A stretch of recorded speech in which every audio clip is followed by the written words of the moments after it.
Hi there, I'm going to show you how to change the battery on this Volvo key fob. Here's the things you need. You need a small Phillips head screwdriver, and you need your replacement battery. This takes 12032, and you can get these on Amazon. They're very inexpensive, and there's a link below in the description that will take you straight there. And also, a small flat blade is not mandatory, but I think it'll be helpful. So first order of business, sometimes there's your emergency key in here. Let me just show you how to.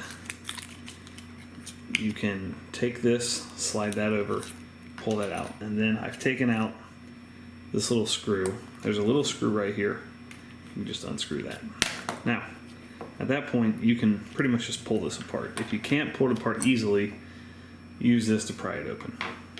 All right, so there is the guts, and you can take your little screwdriver, pop that out, take your new battery, and put the positive side goes down. All right.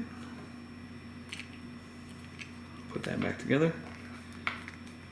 Give it a good squeeze. Put your screw back in, and you're all set. Thanks so much for watching. Make sure you hit that thumbs up button.